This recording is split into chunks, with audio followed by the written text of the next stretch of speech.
Hello, this is Herb Strather, your coach. And our sessions during this period of time is going to come from getting ready, which is finding your niche and establishing the right relationships. I'm also going to cover the art of blitzing and the real estate x-ray, which is found in taking action. But first of all, let's talk about finding your niche. I use a little phrase that goes like this: you should buy real estate where you live, work, play, or pray. And although that is a little rhyme there, there's a really deep reasoning why. Because you need to be familiar with your real estate. You need to see your real estate. You need to manage it well. How about if somebody broke in and there was a door open? How about if the grass got too big? How about if something happened? How about if it caught a fire? You need to ride by your real estate, and it's most convenient if you ride by it where it fits in your environment. So the first thing in finding your niche is what side of town you're going to be on. That's very important. What side of town you're going to be on. Now the other thing is to understand what your various options are when you come to real estate investing. We talk about flipping real estate. That's buying and selling, buying, fixing up, selling real estate. We talk about buying and holding real estate. We're talking about land contracts, which is very attractive. And there's also some other models which might be going to the sheriff's sale, buying properties and selling them back to the previous owner. But the most important thing is you got to buy real estate based on your lifestyle. Now let me flip through here really quickly some of the things that you'll find in the book. Passive investing is if you're very, very busy, you don't have time to flip properties, you need to do something that does not absorb a lot of time. And you need to be able to get funding to do these type of things in a convenient way. Passive investing, let's go over it. Private money lending, you could loan money on real estate. You could be an investor. You can select a good partner. You can put the money up. You take a first position. That's passive. If you're a doctor, lawyer, busy person, you may not have time to become actively involved, but you can still joint venture. You can put the money up and do passive lending, get a good return, 10, 12, 15%, or in some cases, a little slightly aggressive passive lending like putting the money up, getting your money back, and then splitting the profits. Hedge funds, this is the easy way out. You can just go straight to the stock market and buy you some real estate investment trusts. There's plenty of real estate in the market. Just go straight to New York stock market. You know, it's very interesting because you can just type in today hedge funds, real estate hedge funds, and they all come up. Limited partnership interest. Now, limited partnerships is an older form of investing, but there are still limited partnerships. Most people use limited liability companies because you still get all the benefits that you would get from a limited partner, but no one have any exposure whatsoever. Now, limited partners really never had the exposure. The exposure was always with the general partner. But these type of investments typically are for tax shelters, for you to have tax write-off. That's how they are typically used. But there are some that might be income producing. Triple net leases. What is a triple net lease? It is when you, for example, buy and rent a property to Walmart or CVS where they pay everything, but a triple net lease does have a couple of carve-outs. It might be the roof and it might be the parking lot. Now, an absolute triple net lease means they pay for everything, including the capital items. And capital, the roof, the parking lot, the HVA system is what we call capital. But usually with long-term net leases, HVAC is included. There are gross leases, and a gross lease is where you lease and you pay the taxes, the insurance, you can pay the utilities. They just pay one rent. That's a gross lease. Now, we're talking about commercial application mostly. And a semi-gross lease is somewhere between a net lease and a gross lease. You may pay for some of the operating expenses where they pick up some of the operating expenses. Land contracts. Now, I love land contracts. They're really great for cash flow. If you buy existing land contracts, you buy them at a discount. For an example, if you would get the deed normally under land contracts, you would own the deed and you would have a land contract to someone, a buyer, and once they pay you off, you give them the deed. Say, for example, if you own the property, And you could have a mortgage on the property even, by the way. If you own the property, say free and clear, and you give a buyer a land contract for say $30,000, they would just pay you every month, and you could either have them pay the taxes and insurance, which is probably the easier way to do it, but is not the safest way, because if they don't pay you, then you've got to go to court and foreclose. Now, under Michigan real estate law and Dodd-Frank right now, you can only do 3 land contracts.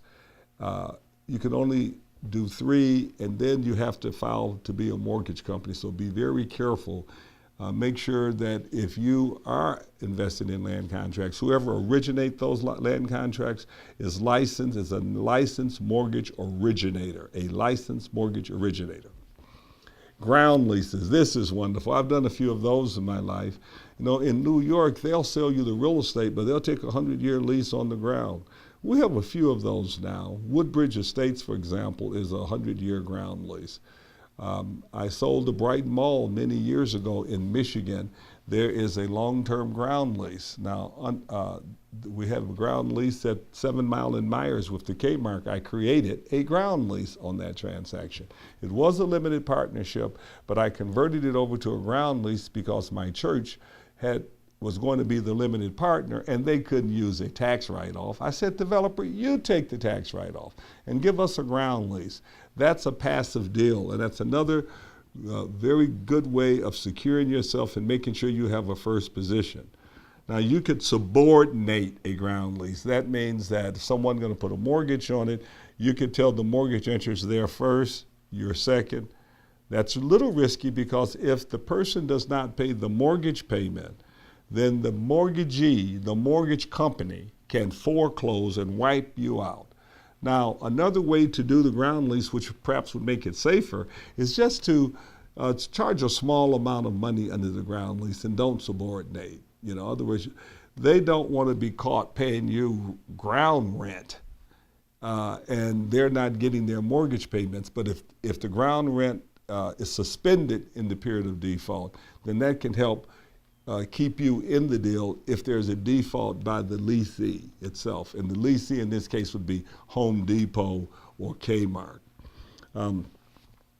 Mortgages, they're lien against the property. They're like land contracts. You can just provide mortgages also if you like. And now that's like passive investing, what we're talking about. Let's look at active investing. That's when you buy, you're renting. 1 to 4 flats is excellent because you can finance them 100% even more. If you live in them, you only have to pay 3.5%, and you can live in one of them and have a tremendous income. Better yet, how about if your grandmother bought one and her income is less than $16,700? I always say it's the great family reunion act. She would have no property tax to pay, and she could buy it under a reverse mortgage with no mortgage payment, and you will have 4 cash flows coming in. The only thing that you would have is insurance itself, so the underwriting could be easy. This is a wonderful, wonderful, wonderful vehicle to consider. 1 to 4 flats. They're financed just like a regular home. Small apartment buildings. It's good to get started, but they're a little difficult to finance. Most people do not want to finance them because they're commercial. They're considered commercial, so you can't borrow 97.5%. You can, or 96.5. I'm sorry, it's 3.5% down. You may borrow 60% or 50%. The problem is that you have to do a commercial appraisal, all of the underwriting, very, very costly. But if the seller will offer financing, that's usually a more typical and better way to buy an apartment, a small apartment building. Vacant land is also good, especially in Detroit today. You can buy them from the land bank for a few $100s. One of my students bought 2 parcels for $300, and they sold it for $200,000. Joint venture partnership interest. Now we're talking.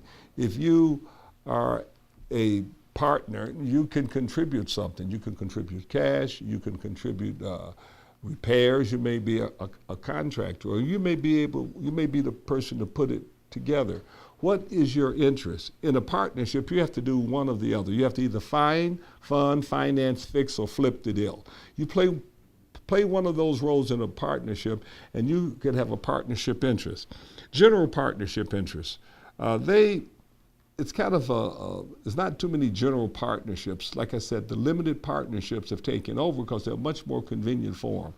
We're getting through this. Membership interest in limited liability companies, that's a more typical form of ownership nowadays. Membership interest in a limited partnership. Now we're talking about, now the reason that for limited partnership is that you have the protection of a corporation. In other words, people, you have, I would say they can't sue you, but they can sue you, and under certain circumstances, they can penetrate the limited partnership. If you really want to have a real protection, you can have your trust own the partnership itself, or better yet, a limited liability company. The membership interest could be owned by an S corporation, and then your trust own 100% of the interest in the S corporation. Now that's layered protection, and there's no way they're going to be able to penetrate you and get to you. They may penetrate the LLC. The only thing they're going to get to then is the S corporation, and penetrating the S corporation is really practically impossible. It's very, very difficult. Now, we're talking about fix and flipping, buying real estate and flipping it, yes, and that's a preferred way to do, it can be very rewarding, but you got to do it in the right way. You got to be able to secure that property and make sure people don't come in and steal the furnace and hot water tanks. Many people, if they're going to do that, they take the element of risk out. So you want to do this in a preferred manner. Take out the furnace, take out the hot water tank and store it. And then once the property is restored, at that point you can reinstall it. Don't forget, if it's in the wintertime and you've got to put in a furnace, you got to make sure that furnace can be installed in one day in a matter of hours. So you have got to be able to make sure all of the ventilation and everything hooks up properly, and then you simply disconnect it, move it out, and when you bring it back, you can connect it. The last thing that you want to do is to be able to, is installing ventilation and the like when you're trying to put a furnace in. Let's talk about vacation properties. There are certain things called timeshares, and you can look them up. There are very, very few. And I think it's a great opportunity in Detroit, for example, to do timeshares because it's a hot spot to be now.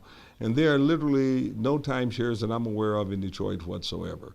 So you may want to consider timeshares. Timeshares, you sell 1 week, or you can sell monthly. If it's monthly, it's 12 timeshares to make up the ownership. That means a person would own 1/12 of the development. It have to be fully furnished, and it's usually a hotel setting like Hotel St. Regis would be an excellent idea for timeshares, the adjoining apartments next door. You want to give people the vacation home with all of the services of a hotel once a month, or once a year, should I say. And you can also trade these in. You can trade your timeshare in, put it into the pool, and go to Colorado. So they are interchangeable, and you can just type in timeshares and see the different exchanges you can use. That's a good thing to do. Now, prospecting, and this is you're going out finding deals. It's like wholesaling, finding and flipping. And when you're finding and flipping property, you may want to use purchase agreements rather than options. I know some people use options, but remember this, an option you pay for. A purchase agreement is really a free pass because you have an inspection period before your money goes hard. From the time that you sign a purchase agreement till the time that your money goes hard, which means that it becomes non-refundable, during that period of time, that's a free option, if you will.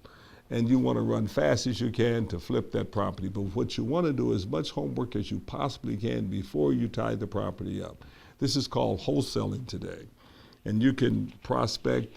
One of the great places to prospect is at the sheriff's sale, because there are plenty of deals down at the sheriff's sale. And we'll get into the sheriff's sale investing a little bit later, because it is a wonderful way to make money and help people too at the same time. There are aggressive investing, large retail, large offices. This is where you take out mortgages of millions of dollars. But if you ever take out a jumbo mortgage, never, ever sign personally. It's non-recourse. The thing I like about hard money lending, by the way, in many cases, is that it's collateral money. Sometimes the interest rate is higher, but it's collateralized lending. What does that mean? They use the real estate as collateral and not your balance sheet. If you use your balance sheet and you default, you can get completely wiped out. And if you're ever going to sign personally, please don't do it with a private person, because they may go after you with vengeance, whereas a commercial lender may still have to deal with the public, still have to deal with you, and their policies may be a little bit different. Now, some banks are very, very aggressive, and you should check them out.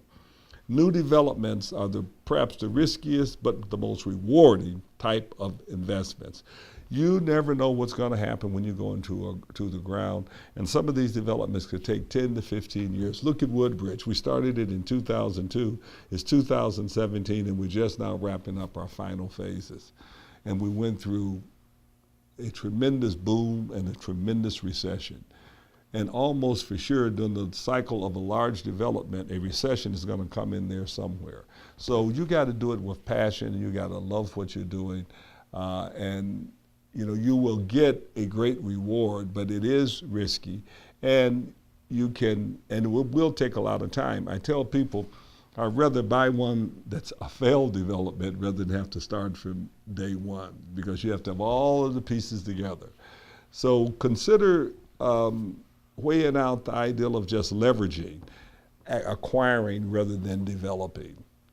Even an empty apartment building that needs to be rehabbed, going to Michigan State Housing Development Authority for tax credits, or the City of Detroit for home funds and the like, is a time-consuming matter, and it is risky. I always say, if you can acquire 2 or 3 properties by buying them and leveraging them in the same time period it would take you to take and complete a development. Now, we're going to wrap up on this here, but here's what we're talking about, the sucker deal. A sucker deal, and you'll find that on page 51. So someone come up to you, and they'll have you put your mortgage, and you take 100% of the risk of the property, and they give you a very small amount of money to do so. They may give you 5 to 10% of it, and you think you got something. This was extremely risky during the beginning of the millennium. The prices were sky high, and they'll give you 10%, and you took up on all the risk. There was 2 problems that really hurt the investor. Number one, the property tax is adjusted, because we have in Michigan, the property tax is uncapped. The assessed value is the same as uncapped values. In other words, before you buy, you have to pull a tax bill to see what the taxes are. And then you have to see what the assessment is. A property may be assessed at $100,000, which means it has a $200,000 value, but currently it may only be taxed at $70,000 at this point, which it has a $140,000 value. But the minute it's sold, it's uncapped. So one of the problems was the uncapped value. And then secondly, many of the buyers were not sophisticated. The roofs, the furnaces, the like, or they may have a Section 8, Section 8 move out because of repairs. They're stuck with it. It was sold to unsophisticated buyers. You're part of Strather Academy right now because you're listening to me. And I don't want you to have any sucker deals. The wonderful thing about Strather Academy is you can always reach your coach. You can always send us an email or just call us and talk to us about your deals before you actually enter into them. So I want to wrap this up and tell you to think before you act. Make sure that you do something that is heartfelt and that you can make money. One of the key things that I would love for you to consider is buying properties that have been foreclosed and selling them back to homeowners who have lost their home. Many people are very disappointed about the idea that they owe 2 or 3 times as much as the homes are selling for now. And they're discouraged. Their payments are high. They may have $1,100 to $1,200 payment on a $100,000 house. And the homes on their block are going for $40,000. So they stop payment because it's very difficult. They're retiring. It's straining them. And the properties go for sale at the sheriff's sale. And the good news is this: the property sell for a fraction of their value, which means it's a blessing to have a foreclosure. I know that's a tough statement, but in most cases, it is an absolute blessing for a foreclosure. And I'm not saying this to encourage any of you to default at all, because I would rather for you to go and buy a foreclosed property from somewhere else than to let yours go into default. Because once you default, you're set on the side. You can't do anything for 2 or 3 years, and in 2 or 3 years, this whole thing could be over. When I say you can't do anything, you can't mortgage another property. You have to be set on the side. So here it is. Consider sheriff sales, acquisitions, and then resell back to the homeowner. You could resell back to them for half. You could buy the property for 10 cents on the dollar, sell it back to them for 50 cents on the dollar, and cut their payment in half, and even give them a further discount if they don't default. Tell them just put the money in the bank. If you're never a day late, you don't have to make your last 12 payments. This is for someone that wants peace of mind, want a cash flow, and do not want to take and deal with renters. Finally and last, the question is it flipping or is it cash flow? Think about this. Right now, it's better to probably rent. Rents are 100% back, and far as sale prices in Detroit, they are maybe 50 to 60% back. So think about yourself, how much time you have, what you're going to put in the game. You got to either find, fund, finance, fix, or flip. But the good news is that everybody can participate, because if you're going to take and find properties or flip properties, the only thing that you need is a computer, a cell phone, and a car with gas. If you're going to finance the properties or fund them, then you're going to need cash, credit, or collateral. This is Herb Strather, your coach, and I'm signing out off now on Finding Your Niche.